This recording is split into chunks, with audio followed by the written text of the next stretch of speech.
Yes. Good morning everyone, this है प्रभा। और आज हम करने वाले क्लासिकल कंडीशनिंग थ्योरी। जी, classical conditioning theory Ivan Pavlov, और आपने अगर सुना हो तो ये वाटसन ने भी दी थी।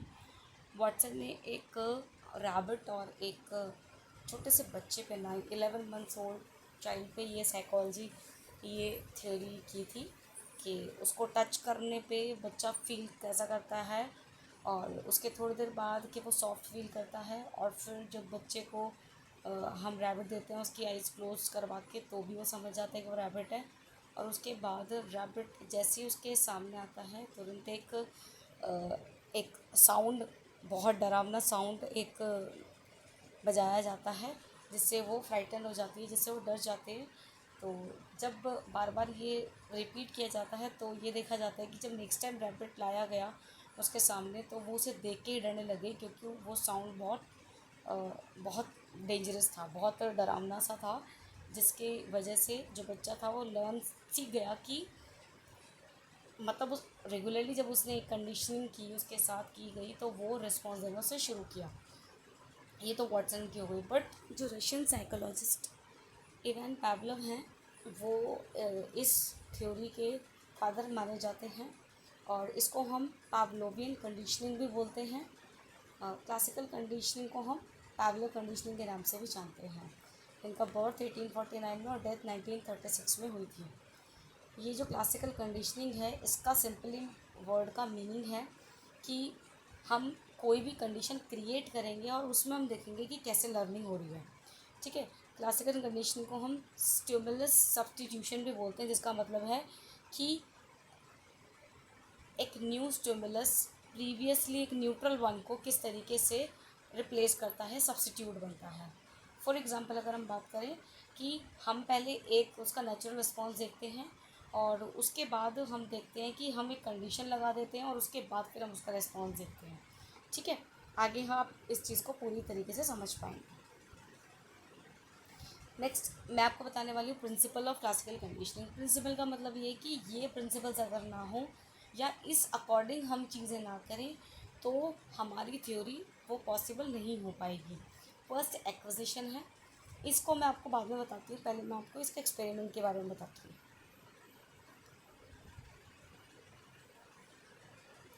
जी, क्लासिकल कंडीशनिंग की जो थ्योरी है, पावलव ने इसमें डॉग के साथ एक्सपेरिमेंट किया था, जिसमें डॉग ने क्या किया था, इन्होंने क्या किया था, फूड दिखाया था डॉग को। ठीक है। मैं आपको पहले बेसिक समझा रही हूँ। डॉग को फूड दिखाया, डॉग को फूड दिखाने के बाद डॉग को सलाइवा आया, लार जिसे कहते हैं हम, लार आई। ठीक है। उसके बाद उन्होंने क्या किया, कंडीशनिंग की उसके साथ। ये नेचुरल था, नेचुरल स्टिमुलस था, और उसका रेस्पॉन्स था। उसके बाद उन्होंने क्या किया, उन्होंने फूड देने से पहले एक बेल बजाई। मतलब डॉग है, डॉग रेडी है, भूखा है, लेकिन उन्होंने पहले बेल बजाई और उसके बाद उसे खाना दिया। रिपीटेडली ये प्रोसेस की गई कि बच्चा खाना, जो डॉग है उसको खाना कब मिल रहा है, आफ्टर बेल। ठीक है, बेल बजने के बाद उसको खाना मिल रहा है। और पैवलव ने ये भी मेंशन किया है अपनी थ्योरी में कि वो अमाउंट ऑफ सलाइवा के लिए उसने एक ट्यूब लगाई है, जिसमें वो चेक करता है कि कितना अमाउंट आ रहा है हर रिस्पॉन्स में। ठीक है। उसके बाद उसने क्या किया, बेल को बजाना बंद कर दिया, और जब बेल नहीं बजी और उसके बाद खाना आया, तो उन्होंने तब देखा कि तब उसका सलाइवा कितना आया। ठीक है। और उसके बाद उन्होंने क्या किया कि बेल बजाई और खाना नहीं दिया। ये 4 सिचुएशंस में इसने ये थ्योरी को किया था, बेल बजाई और खाना नहीं दिया। ठीक है। लेकिन सलाइवा आया, क्योंकि उसको लग रहा था कि खाना आएगा। लेकिन जब धीरे धीरे ये प्रोसेस चालू चालू रखी कि बेल बजाने खाना नहीं दे रहे, तो उसको ये लर्न हो गया, ये उसने एक्वायर कर लिया कि अब बेल बजने पे खाना नहीं आएगा। ठीक है। लेकिन अगर कुछ दिन बाद दोबारा से बेल बजने पे खाना मिलने लगेगा, तो वो चीज़ों को फटाफट से याद कर लेगा, उसको मतलब याद आ जाएगा, रिकवरी हो जाएगी उसकी, और वो दोबारा से लर्निंग स्टार्ट कर देगा। ठीक है। अब यहाँ पे मैं आपको, इसको आप खुद रीड कर लेना, मैंने आपको समझा दिया है। ये देखिए, खाना दिखाया, उसका रिस्पॉन्स ये नेचुरल रिस्पॉन्स है कि खाना देखेगा तो सलाइवा आएगा, देखा है ना आपने, आप कभी दूध उसके सामने लेके जाओ या खाना देने के लिए बुलाओ तो वो अपनी टंग को इधर उधर करने लग जाता है ना, उसको क्रेविंग होने लग जाती है कि मुझे कुछ खाना है। उसके बाद उन्होंने बेल बजाया बट खाना नहीं दिया, ठीक है। फिर कंडीशनिंग के दौरान बेल बजाई, खाना दिया, ठीक है, जैसा कि आप पिक्चर में देख रहे हैं कि इन्होंने बेल बजाई और खाना दिया, ठीक है। अब अनकंडीशनल रिस्पॉन्स है ये, क्योंकि खाना देख के तो आ ही रहा है, पहले से भी उसे आ रहा था, है ना। लेकिन अब इन्होंने क्या किया, जब कंडीशनिंग के बाद जब बेल बजा रहे हैं, क्योंकि उसको खाना मिलने लग गया था बेल के बाद, तो जैसे ही बेल बजाई डॉगी को लगा कि खाना आने वाला है, तो ये जो रिस्पॉन्स आया इसको रिस्पॉन्स को बोलेंगे हम कंडीशनिंग। बिफोर कंडीशनिंग 2 रिस्पॉन्स, और उसके बाद ड्यूरिंग कंडीशनिंग और फिर आफ्टर कंडीशनिंग। बिफोर कंडीशनिंग में खाना दिखाया, सलाइवा आया। फिर बेल बजाई बट खाना नहीं दिया तो कोई रिस्पॉन्स नहीं आया। फिर ड्यूरिंग कंडीशनिंग बेल बजाई, खाना दिया, सलाइवा आया। अब उसको हैबिट पड़ गई कि बेल बजेगी खाना आएगा, बट खाना नहीं दिया तो कंडीशन रिस्पॉन्स, ठीक है। उसके बाद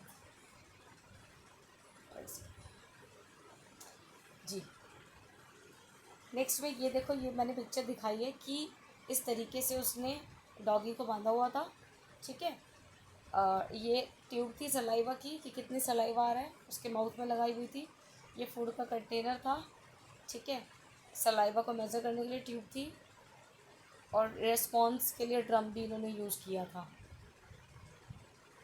कि कितनी बार रिकॉर्ड्स जो हैं वो इसके ये मेज़र करेगा। इसका तुम्हारे लिए कोई लॉजिक नहीं है, बट ठीक है, पता होना चाहिए। उसके बाद अब मैं आती हूँ बैक, जो मैंने तो बताया था। Before conditioning UCS, unconditional stimulus, ठीक है। फिर अनकंडीशनल रिस्पॉन्स क्या था, सैलिवेशन। ये मीट लिखा है यहाँ पे तुम फूड भी लिख सकते हो, इसकी जगह फूड, ठीक है।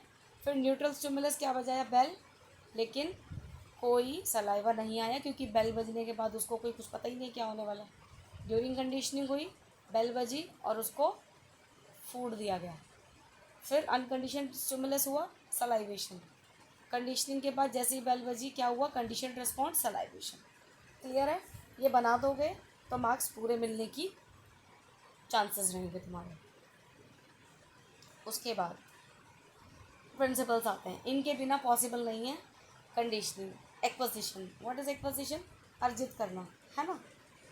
डॉग को फर्स्ट है, डॉग को जब कंटिन्यूस, जब उसको भूखा रखा तब उसको खाने की लालसा हुई, जब वो खाना देखेगा तो सलाइवा होगा। और जैसे जैसे डॉग चीज़ें, अब जैसे जब उसको बेल बजाई, एक बार बजाई फिर खाना दिया, दूसरी बार बजाई फिर खाना दिया, तीसरी बार बजाई, तो उसने चीज़ों को समझना शुरू किया। फिर उसने जनरलाइज़ किया कि भाई बेल के बाद खाना मिलता है, तो हो सकता है कोई और बेल बजे तब भी खाना मिल जाए, ऐसा भी हो सकता है, ठीक है। लेकिन अगर बेल एक ही टाइप की बेल पे उसे खाना मिल रहा है तो उसको ये भी समझ में आ गया कि इस बेल की टाइप पे है। जैसे तुमने देखा होगा कोई भी डॉगी जो है वो किसी भी इंसान के पीछे खाने के लिए नहीं भागता, उस सिलेक्टेड होता है, वो देखता है कि कौन उसको खाना देता है, वो उसी के पीछे पीछे जाएगा, ठीक है। ये जनरलाइजेशन होता है कि इस प्रोसेस को समझ जाता है। फिर आता है डिस्क्रिमिनेशन, कि अब वो डिफरेंस भी पता लगाता है कि भाई बेल बजेगी तो खाना मिलेगा, बेल नहीं बजी तो खाना नहीं मिलेगा, ठीक है। ये चीज़ें वो अब डिस्क्रिमिनेशन सीख जाता है कि कब मुझे क्या मिलने वाला है, क्योंकि वो एक्वायर कर चुका है। फिर आता है स्पॉन्टेनियस रिकवरी, मैंने जैसे अभी बताया था कि अगर आप उसको बेल के बाद खाना नहीं दोगे, सलाइवेशन हो रहा है, दूसरी बार भी बेल के बाद खाना नहीं दे रहे, तीसरी बार भी बेल के बाद खाना नहीं दे, तो चौथी बार सलाइवा आना बंद हो जाएगा। लेकिन 2 बार खाना ना दे के फिर अगर तीसरी बार खाना दिया जाएगा तो वो स्पॉन्टेनियस रिकवरी हो जाएगी, जल्दी से वो चीज़ें दोबारा से उसको रिमाइंड हो जाएंगी। एक्सटेंशन, अगर कंटिन्यूसली ऐसा हो कि खाना बंद ही हो जाए, बेल बजे और खाना देना ही नहीं है, तो वो चीज़ों को भूल जाएगा, ठीक है। ये इसके प्रिंसिपल्स हैं। उसके बाद मैंने इसका क्रिटिसिज्म भी लिखा है, एक बार उसको भी देख लेते हैं।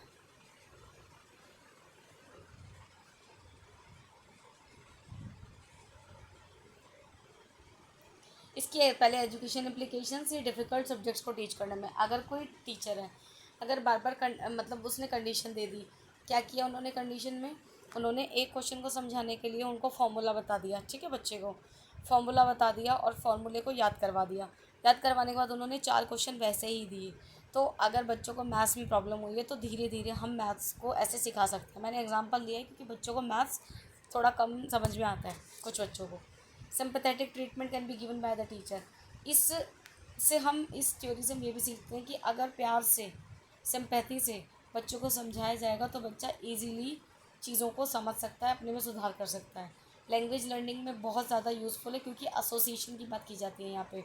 एसोसिएशन का मतलब क्या है कि एक एक्सपीरियंस को लर्न करके दूसरी जगह उसका यूज़ करना, ठीक है। जैसे कि डॉग ने क्या किया था, डॉग को खाना मिल रहा था और उसको पता है कि मुझे खाना मिलेगा, तो अब उसको ये समझ में आ गया था कि बेल बजेगी खाना मिलेगा, बेल बजेगी खाना मिलेगा, ठीक है। अब यहाँ पे अगर हम अपने अब क्या था, जब बेल बज रही है तो उसको सलाइवा आ रहा है, ठीक है। तो ये अब उसके दिमाग में था कि भाई जब बेल बजती है तो खाना मिलता है, वो एसोसिएट करता है अपनी सिचुएशन को। ये मैं एग्जांपल अगर टीचिंग में दूँ तो यहाँ पे अगर आपको इंग्लिश आती है तो फ्रेंच सीखने में इजी होगा, है ना। अगर संस्कृत आती है तो हिंदी सीखने में इजी होगा, अगर हिंदी आती है तो पंजाबी सीखने में इजी होगा। तो ये हम इसमें यूज़ कर सकते हैं। और किसी भी लर्निंग के टुवर्ड्स एक फेवरेबल एटीट्यूड को डेवलप करने में भी हम इसका यूज़ कर सकते हैं क्योंकि कंडीशनिंग की बात है। हम कंडीशन देंगे बच्चे को तो बच्चा सीखेगा ज़रूर, ठीक है। कंडीशनिंग का मतलब क्या है, आप उसको अकेले बिठा रहे हो, ठीक है, या आप उसको किसी पीयर को बोल रहे हो, आप उसके फ्रेंड को बोल रहे हो कि इसको ये चीज़ समझा दे, अगर ना समझ में आए तो फिर ये मेरे पास आ जाएगी, ठीक है। या उसको आप ऐसे एक रूम में बिठा रहे हो जहाँ पे कोई नहीं है, सिर्फ वो पढ़ेगा। आपने क्या कंडीशन दे दी, आपने उसको एक रूम में, खाली रूम में बिठा दिया जहाँ बात करने वाला कोई नहीं है, और उसको कह दिया अगर तू पढ़ना चाहता है या खेलना चाहता है तो सबसे पहले काम करके आना पड़ेगा। This is condition. कोई भी कंडीशनिंग देनी है और बच्चे को लर्न करने के लिए मोटिवेट करना है। गुड हैबिट्स डेवलप करने में हेल्प करता है और बैड हैबिट्स को एलिमिनेट करने में भी। देखो, बैड हैबिट को क्योंकि कोई कंडीशनिंग देते हैं, जैसे मैंने क्लास में भी एग्जांपल दिया था और अब अगेन दे रही हूँ कि निकोटेक्स नाम की एक गोली आती है, कहते हैं कि अगर उसको खाओ तो स्मोकिंग की हैबिट छोड़ती है। तो ये क्या है कि बैड हैबिट्स को छुड़वाने में भी हेल्पफुल है। क्रिटिसिज्म भी किया गया था भाई इसका। इन्होंने कहा था कि ये it claims that everything can be learn. ये कहता है कि हर चीज़ सीखी जा सकती है, लेकिन इन्होंने किसी भी पर्सन के नेचर को, मतलब बिहेवियर को कोई इंपॉर्टेंस नहीं दी है, जो कि गलत है, ठीक है। उसके बाद ये कहते हैं reductionist, it explains human behaviour by breaking it into small parts, but a disadvantages of this is that it can make it too simple. कि ये कह रहे हैं कि उसके बिहेवियर को छोटे छोटे पार्ट्स में डिवाइड कर दो, ठीक है, और बच्चा समझ जाएगा। रिडक्शन कर दो, है ना, चीज़ों को धीरे धीरे करके समझाओ, पहले छोटा सा फिर छोटा फिर छोटा। लेकिन ये कह रहा है कि ये बहुत सिंपल है और ऑब्वियसली कंडीशनिंग हर बच्चे के साथ नहीं की जा सकती। It is deterministic, this is to say it does not take into account free will. In spite of this it uses the scientific method to prove its history, its theory. ये कह रहे हैं कि भाई ज़रूरी नहीं है कि मतलब ये कहना चाहते हैं कि जैसे डिटर्मिनिस्टिक है ये, अगर किसी की इच्छा होगी तभी सीखेगा वो। हर कोई कंटिन्यूसली उसके पीछे लगे रहोगे, उसको कंडीशनिंग देते रहोगे, ज़रूरी नहीं है वो सीखे। जब तक उसकी विल पावर, उसकी विल अंदर से नहीं कहती, उसकी इच्छा जागृत नहीं करती, तब तक आप उसको नहीं सिखा सकते। जैसे हम बोलते हैं ना कि भाई अगर किसी को सुधार लाना है अपने अंदर तो उसको अंदर से मोटिवेशन होना चाहिए, तभी हो सकता है। तो ये कहते हैं कि हर चीज़ कंडीशनिंग से पॉसिबल नहीं है, ठीक है। आई होप तुम्हें थ्योरी समझ आई होगी। अगर कुछ प्रॉब्लम लगे, कुछ पूछना हो, कोई भी क्वेश्चन हो तो वीडियो के कमेंट बॉक्स में कमेंट कर देना, और कोई और टॉपिक करवाना हो तो वो भी। धीरे धीरे मैं कुछ टॉपिक्स डाल रही हूँ। और थैंक यू, लाइक कर लेना, सब्सक्राइब करना, कोई भी कमी हो तो ज़रूर बताना।